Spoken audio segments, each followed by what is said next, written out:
The Caregiver meets The Undertaker in Season 3, Episode 3 of SOA. Welcome back, guys, to Morrow Mondays. It's Fog Entertainment, and it is time to review Sons of Anarchy.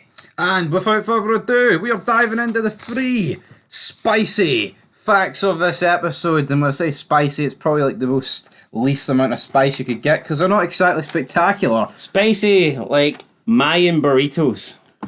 I will go with that. Fact number one, probably the biggest fact of this episode. First physical appearance of Sam Bell. We get to see them, brother. We get to see Liam O'Neill, and we get to see McGee. First 9. So I think... See what they did to Cammy there? It is. So we haven't seen John Teller in person, but it's good to see another First 9 member. Just looks over seeing the First 9 patch right on him. And I'm looking forward to the character spotlight that will be done on McGee at some point in the future. But yeah. See McGee, bit of a rant here. Well, not a bit of a rant, just a quick observation. I think considering he was First 9, they probably should have made a bigger deal of him. To me, in this entire Season 3 story arc, he just feels more like a president. I know he is a president, but he doesn't feel more than that, in my opinion. He just feels like a... I almost think that Liam O'Neill feels like a bigger character than him. I wouldn't go that far. I'd say he's in bed with Jimmy, but I think they could have done a bit more. That's my point. Maybe they will in a First 9 series, but of course Sam Bell's been mentioned at this point, but I'm talking physical appearance. So, moving into fact number 2. Yeah, what about last 9? Good. Well, the Mayans somehow winning this war, mate? Yeah. I don't think they are. Fact 2, last appearance of Amelia. And also, we bonus fact, kind of what gives the name of this episode, Caregiver, Amelia as Pam Breed. And fact number 3, it is the return of Cherry. We haven't seen her since Season 1. And what do you make of the return of Cherry, just as a whole?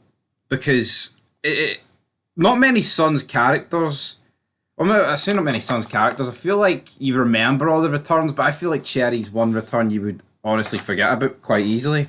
Yeah, I think you just assume once Cherry goes, that's it. She's not coming back. Yeah, it's like when you see Darby in Season 6, you always remember Darby. I also think Cherry feels like a different character by the time she's reintroduced in Season 3. Yeah, I would agree with that. Blonde hair as well. I feel like when Darby comes back, he's the same old Darby, but less racist. Nice. When Cherry comes back, the brown guys. She just, I don't know, Cherry just feels like a completely different person. Yeah, no, I agree with that. But talking of the Sons, we need to talk about them because this is Sons of Anarchy. They are meeting with the Grim Bastards, the Lodi chapter. What do you make of what's better, the Lodi chapter or the one in Mines?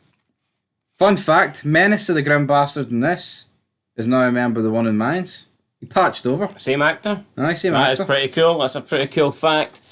I like the Grim Bastards, but I don't think you get enough of them, really. I don't think they get enough time to really have a major impact on. If that's what Sons did worse compared to Mayans, I feel like they only made the top guy feel important of all these crews, like Tio, Alvarez. Yeah, I actually Tyler, I will agree with that. I feel like Mayans at least gives like non-presidents a bit of screen time, whereas I feel like you said in Sons, if you look at all the gangs and all the clubs, etc. It was only really the top man. It's like it's difficult to name other members apart from like the leader / president in the other clubs and gangs. So I do think Mayans did that better. But I will say this.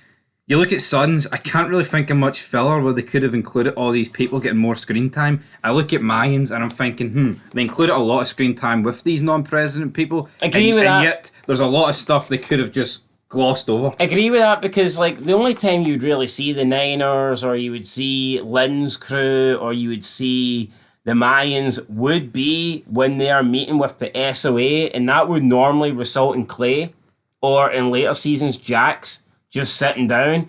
And let's be honest, if Clay, the president of SAMCRO, is going to sit down with the Mayans, he's going to speak to the president of the Mayans. Yep, he's not going to speak to the prospect. If Clay is going to speak with the Niners, he's going to speak to Leroy. If Clay is going to speak to the Chinese, and then he's going to speak to Lynn. So, yeah, there was less filler in SOA, which probably meant less opportunities for these other characters. I mean, yeah, I agree with that.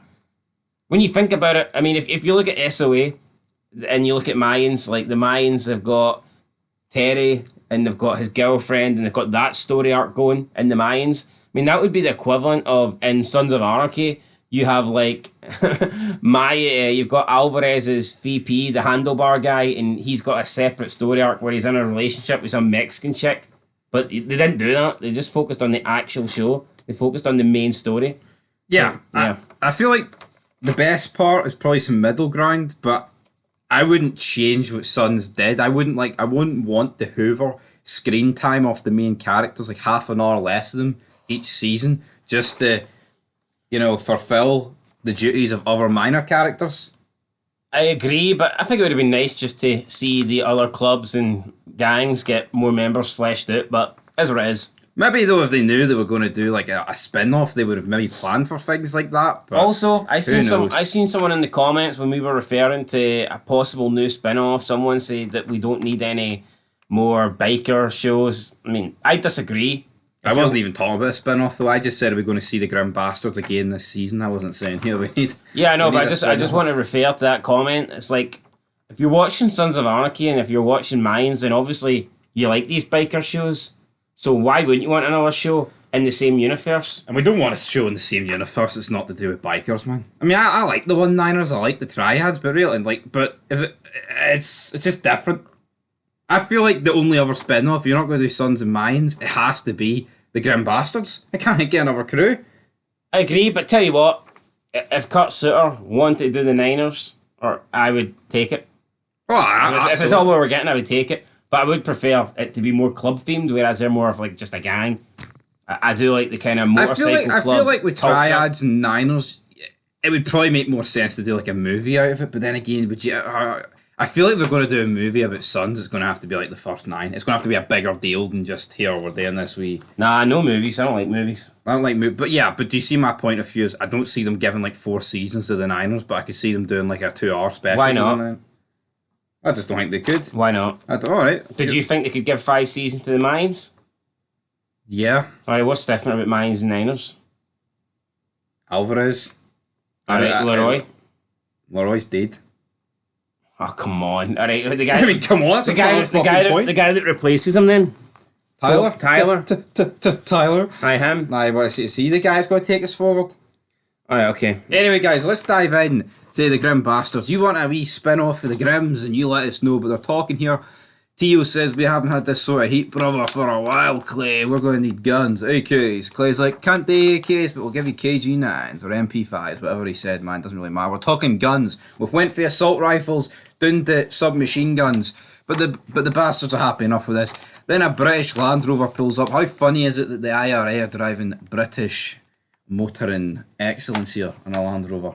It is, aye. It's like, sorry, Jackson, he wasn't in Belfast, even though they don't know he's in Belfast yet. But anyway, they don't know where Cammy went, man. Right? Cammy could be in a million different places right now. But Luke Moran is telling Jax, we don't know where he is.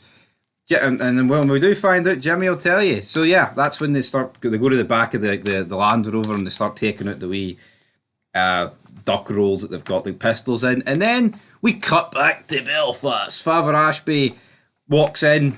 Maureen's like, what's wrong, Father? And he's like, that's Cammy Hayes dead. Your cousin, Cammy Hayes. And she's like, what are you doing with the wee one? I'm taking him. Good Catholic families. He's already got a family, you pedo bastard. He's already got a family, Ashby.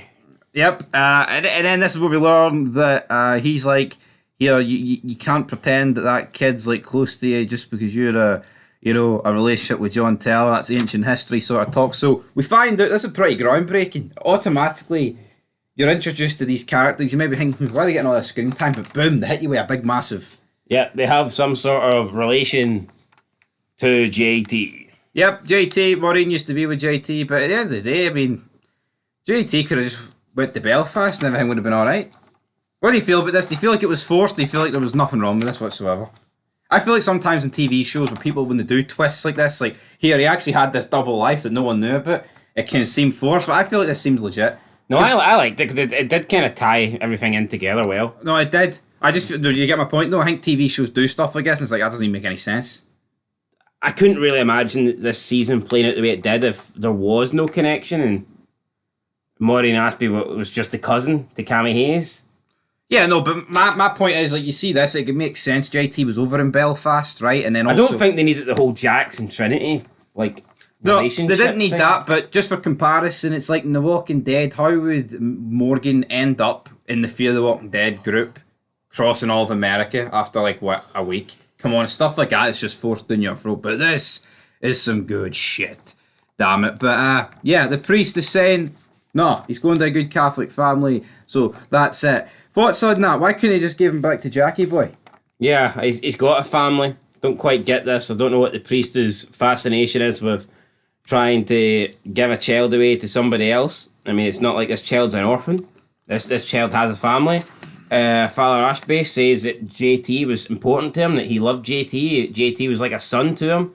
I mean, if that's the case, then why would you want to take his grandson away from the family that he knows and, you know, put JT's family through that pain of losing, you know, their son, their grandchild, all that stuff. So, yeah, but I didn't really understand where Father Ashby was coming from here, considering he claimed to love JT, yet he was basically willing to steal his grandchild and give it to some Catholic Irish family. Yeah, let's be real. Like, would JT have really rathered that his grandson grew up not in this life? Now, I know you could argue that's the whole reason, like, JT wanted out and he wanted a better life for his son, but Gemma was there. But would he really want to break Jax's heart and Jax goes the rest of his life not knowing where the fuck his son ended up? Well, obviously not. I think he'd like to have compromised and have some sort of middle ground, but yeah. Jax sees him on Sundays or something? Yeah. Via satellite, via Belfast, brother. But we cut to Nate's house. Nate has went missing. Gemma's freaking out here. She goes down to the basement. She's like, someone knows where he is.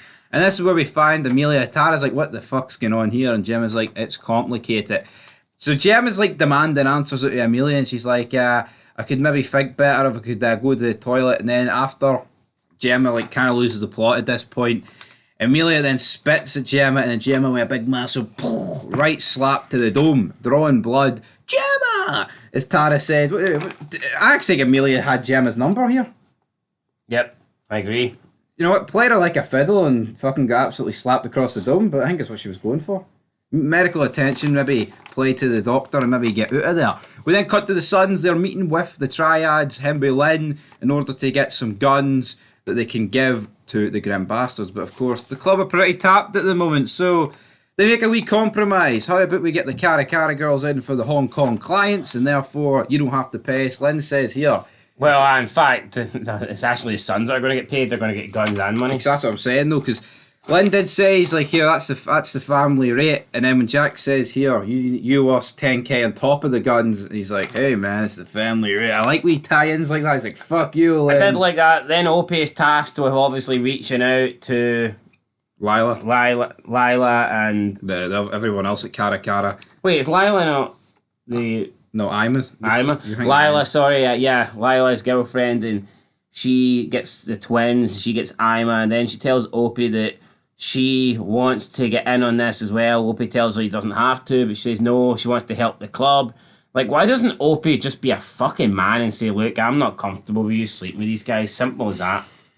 Yeah. And I love Opie if she respects him, then she will give up this lifestyle.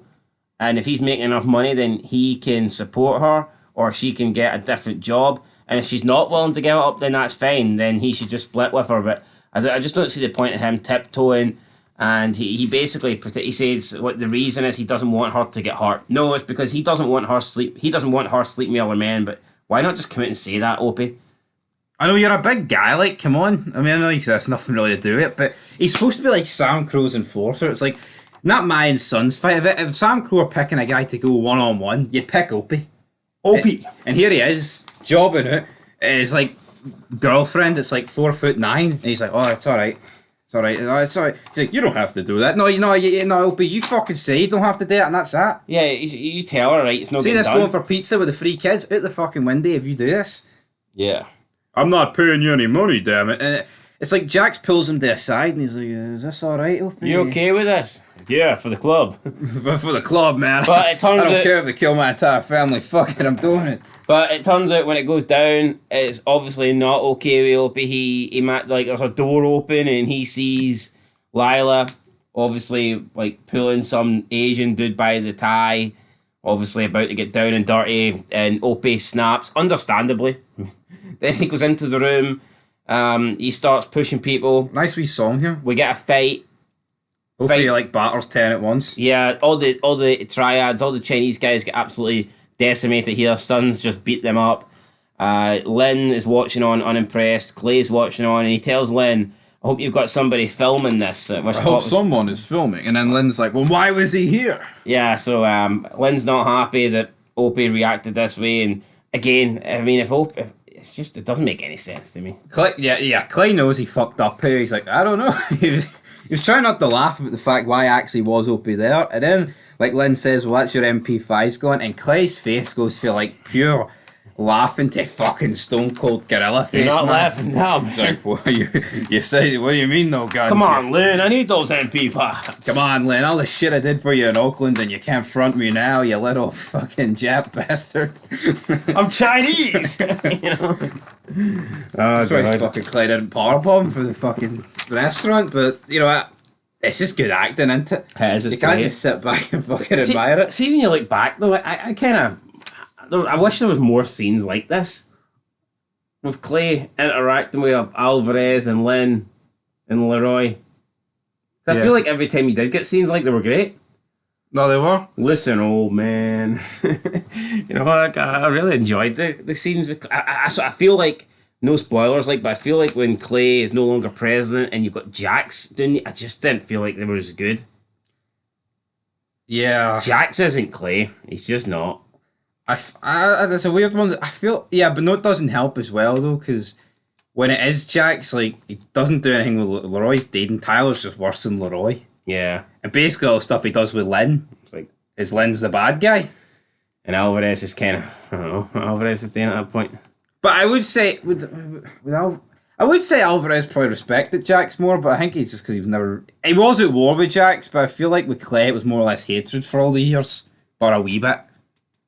No, I think Clay and Alvarez had like a common respect for each other. Yeah, but I feel like as you look at like later seasons of Sons and Mayans, I think you're just led to believe that Alvarez views Jax as this like fucking almighty guy. Hey, Jax. Jax Teller's wishes, damn it. Piney goes to get a shave. So you don't think he would have cared about Clay's wishes, no?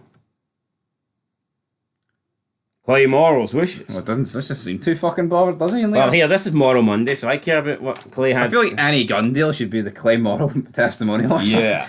Anyway, we see Piney then go to get a shave. He walks in. He asks the shaver. What's his name?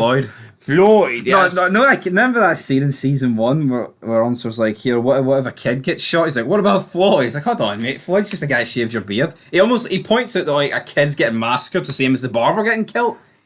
Pure marking out about it, but anyway, Penny asks Floyd how long is it going to be. Floyd's like, about 15 minutes, but then everybody just walks out, and Floyd's like, I guess I'm free.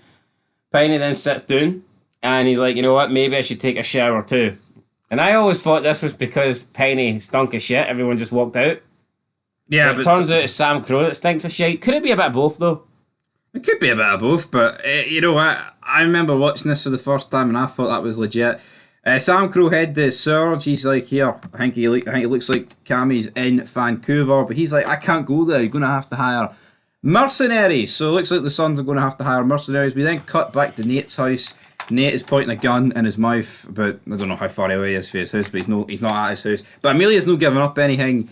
But as Tara's treating to her wounds, what does she do? She grabs like an oxygen tank or something and just cracks Tara over the dome with it. Then escapes and then confronts Gemma, then which Tara repays the favour. Big oxygen tank to the dome. And then Gemma pushes her into a wall and she had the knife out and she ends up impaling the knife into her chest and literally just drops dead. Yeah. And I feel like together, Gemma and Tara have just kind of like double killed her and it completely gets glossed over. Things like this, I think, in Sons of Anarchy do kind of annoy me. I mean, they have literally just killed a woman that was working for, peanuts, whatever, working probably minimum wage, looking after her dad for a long time. And I get it. She was trying to escape and she was trying to maybe, get this reward or whatever. But they've still killed someone and I feel like it gets glossed over. It was self-def. Well, it kind of was self-def, but they had like had captured her, so Yeah, it's kind of 50-50. If you capture someone and then they try and break free and then you kill them, is that really self-defense? They didn't really kill her though, did they? But to be fair, Jax and Clay weren't happy about it when they. No, but I also think this should have had a bigger impact, especially on Tara. Yeah, it never really did, didn't it? But whereas after this episode, this never really got brought up. It was more like the guys were like, what are we going to do with you? Why are you causing us more trouble? It was more like that rather than... You never really felt like Tara felt any remorse for killing this person, which I thought was... True, but... I thought that went against her character. I feel like Tara's still reeling from half-sack stuff and Abel getting kidnapped, so maybe Amelia just doesn't give a fuck about it. Could be that, couldn't it? Could be. Could be that, brother. Ellie Lohan pays SAMCRO a visit and she's like, your bail hearing has been turned up. And Chev's like, what does that mean, brother? And she's like, basically, you guys are going into jail very soon, so not looking good. They then go to visit Elliot, said, here, we might have to skip bail because we have to go to Vancouver for Abel. Elliot, pretty unnerved here, but guess what? Clay whips out the knife, he's like, scumbag. No, he doesn't do that. I thought he did that. It would have been a typical Clay move to do that, but he didn't do that. Does Clay still have the knife at this point? No, I'm pretty sure he gave it up to him once he got to jail last season. Fair enough. Which, I mean, it would have been about the 20th time he's actually threatened him here. Then Stephen King shows up. And I remember watching this thinking... Who's this weird freak? No, I actually thought they put makeup on his face. I never knew he looked like this. And I'm not... I mean, I'm not... I was about to say, I'm not saying he looks retarded. Of course he looks fucking retarded. But his structure of his face doesn't look right. And, I mean, it was an alright scene. He's like... 80s music, and obviously, like, I think it's more Gemma and Tig's acting here, and Tara being. Well, that's why he writes books, I guess, and doesn't film in movies. But it's more the reaction of like Gemma and Tig that make this rather than him, isn't it? Aye, absolutely. We then cut to Belfast. We're reintroduced to Cherry, like we said, she did return in this episode. She is sweeping in the short Strand corner shop. Maureen's like, here, tend to the register, a little more, less smoking, a little more sweeping. And then who enters? Trini. Aye. The daughter of Maureen Ashby. Mom, they just find Cammy Hayes. Cammy was a fool. Army tag on his head. Cammy was a fool. He died a fool's death. Chucky Arla. And then Keith walks in. Finally, we get the... What's all the commotion about here? But he just walked in like a rat. He walked in like a prospect. I know. I mean, he's the fucking first 9 president. He should be... See, when he walks in, the door should be coming off the hinges. The doors just fly open. What fucking president's rapping the door of a corner shop in the short Strand? Stone Cold Steve Austin when the glass shatters. And then Liam O'Neill's like kind of caught behind him. It was your cousin, Mo? Fuck off. It's like, I've 48 cousins, you little bitch. Here, by the way, fuck off. Are the 2 sons of an orange man? Are they allowed in this short Strand store? Or? I know. What the fuck? The Sam Bell Clubhouse is in the short Strand and they've got 2 guys. They aren't allowed in. Fucking what? Do you know how to do a Templar meet? Where the fuck did they go? We fought this shit tonight, but not at the clubhouse because I had to proxy. The 2 orange men's foes are getting proxied tonight. Those 2 guys have to sit across the road. Fucking megaphones. It's a yay for me, buddy. The fact is, people watching this won't have a fucking clue what we're on about. Yeah, but basically, if you're a certain religion, you're not allowed in the short Strand. Basically, right. See, the short Strand is a wee triangle area in Belfast, but if you're surrounded by Protestants, yeah, and if you're a Protestant, you're not allowed in. So therefore, if there's 2 Sam Bell members that form or Orangemen, the AKA Protestants, and they should not be allowed in. Yeah, they're not. Them going into this territory would likely mean, at absolute best, an ass kicking. Yeah, like I would say that completely undermines the army's relationship with Sam Bell. Like, I'm not saying it's a massive deal. See, I disagree. I actually see when they said that. I don't even know if that's true. We got 2 sons of our north. We got 2 orange men. I don't know if they really do have that in. I want to know if they Liam O'Neill says that in the next episode, but do you feel like he was saying that? It could be bullshit. I think he was saying that because he was saying it to Jax to say that they're not in bed with the IRA and that they're separate from the IRA. Yeah. Because I think the point maybe he's trying to make is, look, the IRA, we wouldn't be that close to the IRA if we had orange men in our club. Yeah. So then would Jax get that? This guy's on about fucking the marching band playing the sash, and I know what you're on about. Fuck off. So therefore, maybe we've been lied to all this time. I'm beginning to think there was no Irishman. Murder a shite. I tell you what, anyone with the name Liam O'Neill's not an Irishman. Aye, he is. 2 Orangemen. Orangeman, I mean. Aye, yeah, he's a fucking Irishman. Aye, he's not an Orangeman. No, we didn't say he was one. Aye, that's my point. Well, who are they? Seamus? I doubt he's the Orangeman. I don't. Who else have we got in there? It's not Chibbs' nephew. No, Paddock? Buster? Was Buster one? Who's the other guy? I can't remember. I think it's Buster, isn't it? Buster? Rooster? No, it's not Rooster. It's like a Sam Dino guy. Anyway, Cherry tries to get information on Gemma, but later finds out the half-sack's dead. And she's bothered by this. Half-sack is dead, damn it. Maureen's so before we move on, was your buy. Before we move on, Sam Bell having 2 Orangemen in their club would be like Clay allowing 2 Republicans into SAMCRO. It's just not fucking happening. It's Donald Trump sitting at the table. It's not happening. Like that. Oh, he is an Orangeman. He is. He is, to be fair. So Maureen has got Gemma's number now. She rings it. Piney doesn't do anything here. He just looks at the phone. He's like, she's not here. Fucking, I mean, the phone. She probably got a whiff of shite through the phone halfway across the fucking world. An important phone call, and Penny's like, aye, well. Fuck. Good for you. We then cut to the clubhouse. Everyone's kind of like reeling down here. Jax and Opie are talking. Opie's like, yeah, sorry for fucking everything up. And Jack's like, yeah. And then Juice is looking through his laptop and he gets an email from the Belfast VP. Damn it. It's a photo of Cammy Hayes. Marked.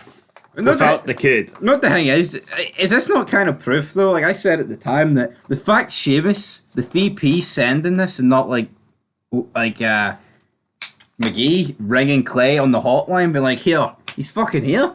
Is this not like an initial sign that here maybe things aren't as they seem? Well, who reached out first? Was there already previous contact? No, this is the first contact. So why would Seamus just reach out and be like, oh, by the way, guys, Cammy Hayes is here without your grandson? Well, because I guess Sam Bell would know that Cammy Hayes is too able, but they wouldn't know he's back. So obviously, how would they know?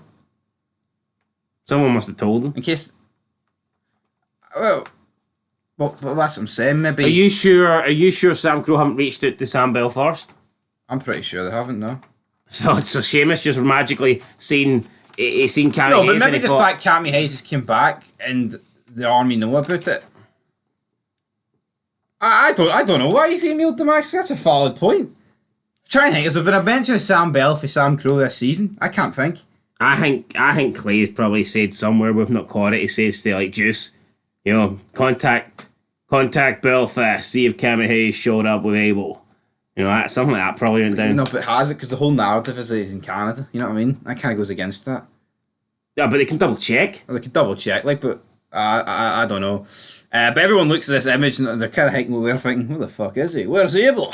Cammy Hayes is in Belfast, brother. Where's Abel? And it looks like I don't think they're going on the Canada trip now because, I mean, Jack's... Well, Jimmy will try his best to make them go to Canada next episode. Jack's like, I can't make you guys do that. Clay's like, but I can. Who wants a trip to Canada? Eh? What's that all about? And that is where our episode ends. Like, not an awful lot happened, but I mean, it's still a pretty fun episode. Nothing really much to bury it, and I'm going to get a 7 out of 10. Aye, 7 for me as well. I enjoyed it. I like the fact that we're getting Belfast, you know, but MVP, Clay Morrow. Who else could we have gave it to? He's my go-to guy. He is. If in doubt, just pick Clay. Any Sam Bell members going to get MVP? Probably not. Probably not. And quote the episode. You lose, eh? You lose, eh? Who was that by? That was Clay Morrow there, laddie. Clay Morrow there, laddie, guys. Telling Jackson that he loses and that they're going to Canada. Canada, eh? Road trip to Canada. Next episode is called Home. Jimmy O appears. We've got more Sam Bell. You looking forward to it? I am looking forward to it big time. That'll be Taylor Tuesday, guys, tomorrow night, 9 p.m. Check it out on the premiere. But until then, until next time, we've been Fog Entertainment. Make sure you subscribe. Check out all the content on the channel. And we will catch you down the road. But until then, peace.